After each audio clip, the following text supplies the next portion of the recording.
കളിക്കാൻ പോകുമ്പോൾ അവിടെ മുട്ട് വല്ലതും തെറ്റും, അല്ല മുട്ടിൻ്റെ കുഷൻ ഡാമേജ് ആവും, അല്ല ചിരട്ട തെറ്റുമെന്ന് പിന്നെയും ആ ഏജിലും വരാനൊരു സാധ്യതയാണ്. സോ പ്രായം കൂടുമ്പോൾ തേയ്മാനം കൂടിക്കൊണ്ടിരിക്കും. ആരും ചെറുപ്പമാകത്തില്ല, എല്ലാം വയസ്സ് ആകുമ്പോൾ കൂടുതൽ തേയ്മാനം ആ മുട്ടിൽ നടക്കും. 2-3 കാര്യങ്ങൾ ശ്രദ്ധിക്കണം. ആദ്യം സ്റ്റെപ്പ് കയറാൻ പാടില്ല, നിലത്തിരിക്കാൻ പാടില്ല.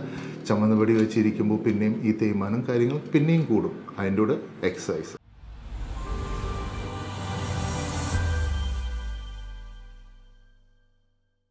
നമസ്കാരം, എൻ്റെ പേര് doctor Manish Chacko Philip, senior orthopaedic consultant. ഇന്ന് നമ്മൾ സംസാരിക്കാൻ പോകുന്ന പറ്റി മുട്ടുവേനയാണ്. മുട്ടുവേന നമുക്ക് സാധാരണ ഒരു ഒ പിയിൽ ഒരു 40-50% ആൾക്കാരുടെ ഉള്ളിൽ കാണുന്ന ഒരു പ്രശ്നമാണ്.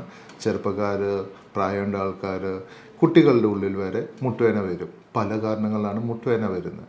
ചെറുപ്പത്തിലുണ്ട് കാരണങ്ങൾ, ചിലപ്പം അവർ കളിക്കുമ്പോൾ മുട്ട് തട്ടോ, അവർ എല്ല് വളർച്ചയുടെ ബുദ്ധിമുട്ടുള്ളതിൽ വരും. അവർ നടക്കുന്ന സമയത്ത് അവർ മുട്ട് തെറ്റുപോകും. ലിഗ്മെൻറ്റിൻ്റെ ലാക്സിറ്റി കാരണം മുട്ടുവേന വരും. അതന്നെ ചിരട്ട തെറ്റിപ്പോകുന്ന കാരണം മുട്ടുവേന ഉണ്ടാകും. സോ പല കാരണങ്ങളാണ് ചെറുപ്പത്തിൽ മുട്ടുവേന വന്നത്. മിഡിൽ ഏജ് വരുമ്പോൾ സാധാരണ ഇവർ കളിക്കാൻ പോകുമ്പോൾ അവിടെ മുട്ട് വല്ലതും തെറ്റും, അല്ല മുട്ടിൻ്റെ കുഷൻ ഡാമേജ് ആവും, അല്ല ചിരട്ട തെറ്റുമെന്ന് പിന്നെയും ആ ഏജിലും വരാനൊരു സാധ്യതയാണ്.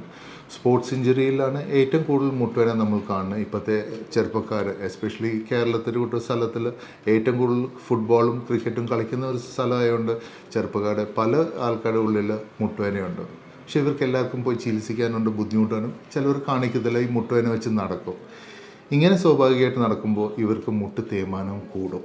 എന്താ വെച്ചാൽ ചെറുപ്പത്തിൽ ചികിത്സിക്കാൻ പറ്റാത്ത, അവർ കാണിക്കാത്ത ബുദ്ധിമുട്ട് കാരണം അവർ അത് കൊണ്ടു നടക്കും. അങ്ങനെ തേയ്മാനം കൂടുമ്പോൾ ആ സ്റ്റേജ് ഡിഫറെൻ്റായിട്ട് മാറുമ്പോഴാണ് നമ്മൾ മുട്ട് തേയ്മാനത്തിൻ്റെ ഓരോരോ ലെവലായിട്ട് പറയുന്നത്. സോ പ്രായം കൂടുമ്പോൾ തേയ്മാനം കൂടിക്കൊണ്ടിരിക്കും. ആരും ചെറുപ്പമാകത്തില്ല, എല്ലാം വയസ്സ് ആകുമ്പോൾ കൂടുതൽ തേയ്മാനം ആ മുട്ടിൽ നടക്കും.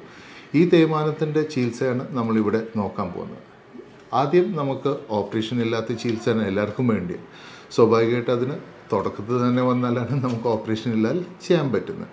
സ്റ്റേജ് 1 നമുക്ക് മരുന്നും എക്സസൈസ് കൊണ്ടും ഫിസിയോതെറാപ്പി കൊണ്ടും വളരെ രീതിയിൽ സമയം നീട്ടാൻ പറ്റും.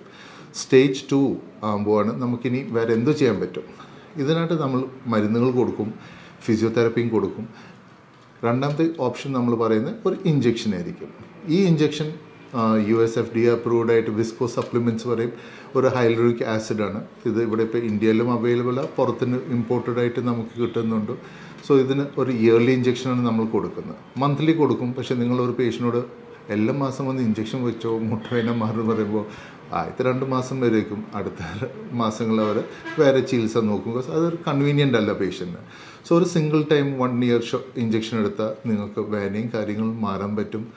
ഈ മുട്ടുവേന മാറാൻ അവർ അടുത്ത വർഷം വരാം. അവർ വേന കൂടുമ്പോൾ ഒരു 2 വർഷമുള്ളിലായിരിക്കും സെക്കൻഡ് ഡോസ് വേണ്ടിയത്. പക്ഷേ ഈ സമയം 2-3 കാര്യങ്ങൾ ശ്രദ്ധിക്കണം. ആദ്യം സ്റ്റെപ്പ് കയറാൻ പാടില്ല, നിലത്തിരിക്കാൻ പാടില്ല. ചുമന്ന വെടി വെച്ചിരിക്കുമ്പോൾ പിന്നെയും ഈ തേയ്മാനം കാര്യങ്ങൾ പിന്നെയും കൂടും. അതിൻ്റെ കൂടെ എക്സസൈസ്. ഇതൊക്കെ ചെയ്താൽ നിങ്ങൾക്ക് മുട്ടിനെ കുറേ നാൾ രക്ഷിക്കാം ഒരു ഓപ്പറേഷനിൽ.